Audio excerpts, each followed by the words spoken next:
제가 유튜브를 시작하고 받은 댓글 중에서 많은 부분이 생활민원을 관리소에 신고했는데 적극적인 조치를 안 해주더라는 식의 댓글이었습니다. 민원 대처야 민원의 성격에 따라서 신속하게 해줄 수 있는 것도 있고 전혀 대응이 안 되는 것도 있을 수 있으니 간단하게 말하기가 쉽지 않지만 누수 피해를 지속적으로 신고했음에도 불구하고 조치를 해주지 않고 시간을 끌어서 개인의 피해가 점점 커진다는 등의 댓글이 몇 개 있었습니다. 이건 문제가 있다고 생각해서 오늘 누수 발생한 상황에서 대표회의와 관리소가 어떻게 행동해야 하는지, 입주민은 어떤 보호를 받을 수 있는지 판례를 통해서 알아보겠습니다.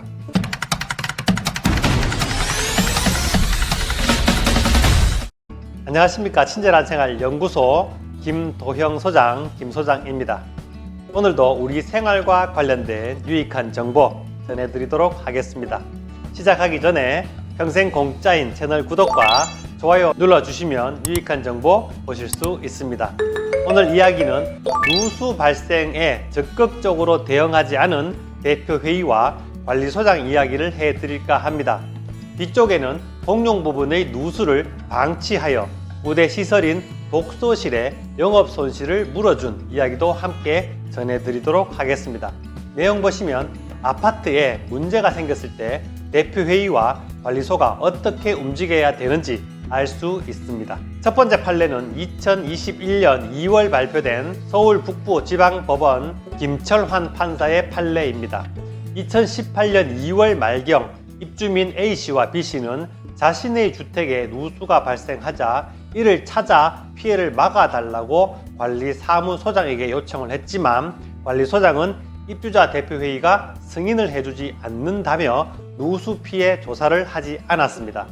이에 A씨와 B씨는 할 수 없이 자비를 들여 누수 현상의 원인으로 추정되는 벽면을 수리했으나 누수는 계속되었습니다. 이에 A씨와 B씨는 다시 아파트 관리소장에게 누수 원인 확인을 요청했고 관리소장은 각 세대 계량기를 점검한 결과 세대 누수 문제는 없는 것을 확인했다며 각 세대별로 직접 알아서 처리하라고 하는 등 누수 원인 확인 및 수리에 응하지 않았습니다. A씨와 B씨는 대표회의에도 같은 민원을 하였지만 관리소장과 같은 각 세대에서 알아서 해결하는 답변을 들었습니다. 이런 논의를 하는 중에도 누수 피해는 계속되었고 A씨와 B씨는 할 수 없이 2018년 9월 새로운 설비업체를 선정해 누수 원인을 점검했고 이 과정에서 같은 라인 수직 배관과 여러 세대의 싱크대 배관이 연결된 부위가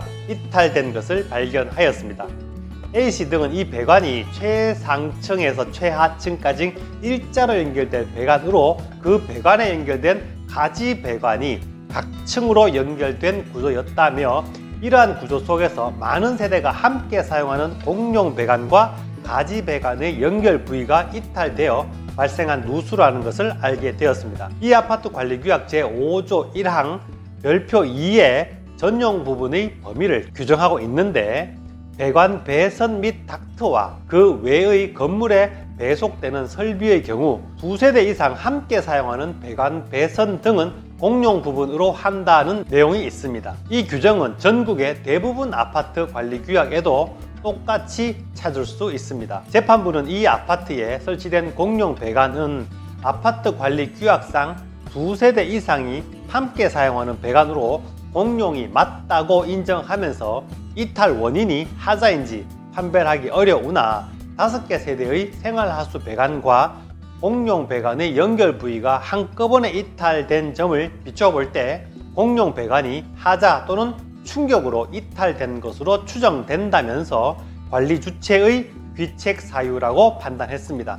그러면서 관리소장에게는 누수 발생 전후로 누수 원인을 찾아 피해를 막지 못한 점이 있고 대표회의는 관리소장을 지휘 감독하여 손해의 확대를 막아야 했는데 이를 막지 못한 잘못이 있다면서 선량한 관리자로서의 주의 의무를 다하지 못한 과실을 물어서 누수로 인해 발생한 모든 손해를 배상하라고 판결하면서 대표회의와 관리소장에게 쌍방 연대하여 수리비 502만원과 위자료 각각 100만원씩 총 702만원을 지급하라고 판결했습니다. 두 번째 판례도 비슷한데요. 2021년 4월 발표된 판례로 서울 성북구의 한 아파트가 지하층을 독서실로 임대한 후 누수가 발생했음에도 이를 신속하게 보수하지 않아 1,000만원이 넘는 돈을 물어주게 된 판례입니다.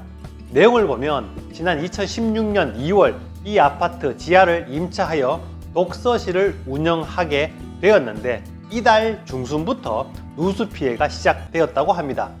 이 독서실 옆 지하 공간에는 급배수관, 보일러 배관, 오폐수 배관 등 각종 배관이 설치되어 있었고 이 중 어떤 배관인지 알 수 없는 배관이 2016년부터 2020년 3월까지 수십 차례 누수를 일으켜 피해를 보았습니다. 이에 독서실 사장은 각종 영업 손해금과 복구 비용 및 위자료 500만원 등을 지급하라는 소송을 시작했습니다. 서울 북부지방법원 민사 6단독 이준철 판사는 청구 금액 중 소방시설 복구비 15만원과 매출 영업이익 상실액의 일부인 1,075만원을 인정하여 판결을 하였습니다.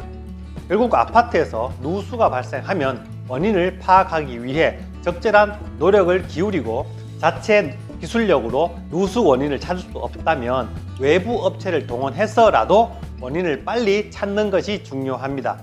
누수 원인을 찾아야 그 원인 분석에 들어간 비용이 나오고 그 비용을 관리소가 부담할지 입주민이 부담할지 구분이 되기 때문입니다. 따라서 누수 원인을 찾기 전에 관리소와 입주민은 누수 발견 업체와 함께 계약서를 쓰고 특약에 원인이 발견되면 공용 배관의 경우에는 입주민이 빠지고 전용의 경우에는 관리소가 비용 부담에서 빠진다는 계약을 함께 하는 것이 필요합니다.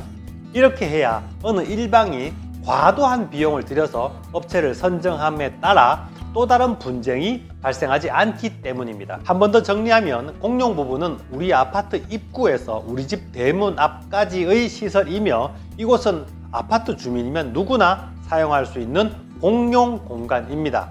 전용 부분은 우리 집 대문에서부터 나만 사용할 수 있는 공간으로 자신의 비용으로 가꾸고 사용하면 되지만 아파트의 경우 주택의 목적을 벗어난 개수 또는 보수는 할 수 없습니다. 수도나 하수도 배관은 두 세대가 함께 쓰는 배관은 공용 배관으로 누수 시 관리소에서 보수하며 전기도 계량기까지는 공용 부분으로 관리사무소에서 보수하지만 계량기 교체 비용은 해당 입주자가 부담한다고 대구시 표준관리규약에는 정해져 있습니다. 각 아파트별로 조금씩 다를 수 있습니다만 대동소이할 것이라고 생각합니다.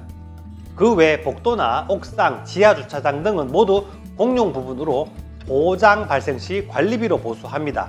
이에 반해서 집 안, 즉 전용 부분의 보수는 각 주택의 소유자나 사용자가 보수하는 곳으로 관리사무소에 보수해 줄 것을 요구하면 안 됩니다. 끝으로 욕실 천장에는 윗세대 하수 배관이 설치되어 있는데 이 하수 배관에서 누수가 되면 윗세대가 보수해 주어야 하며 누수구역이 넓어서 아랫집에 도배나 가구를 적셨다면 이것까지도 보상해 줘야 됩니다. 물론 재판을 하면 인테리어를 언제 했는지 그 가구를 구입한 시기가 언제인지를 따져서 감가상각을 한 후에 금액을 물어주라고 할 겁니다. 공용과 전용 부분에 대한 이해 되셨나요? 혹시 공용과 전용 부분 헷갈리신다면 댓글 올려주세요. 오늘은 여기까지 하겠습니다. 좋아요와 구독 요 밑에 있습니다. 꼭 눌러주시고요. 알림 설정까지 해주시면 감사합니다. 오늘 영상 여러분이 함께하는 밴드나 단톡방 또는 페이스북에 올려주시면 더욱 감사합니다. 지금까지 친절한 생활 연구소 김도형 소장, 김 소장이었습니다. 그럼 다음 영상에서 만나요. 감사합니다.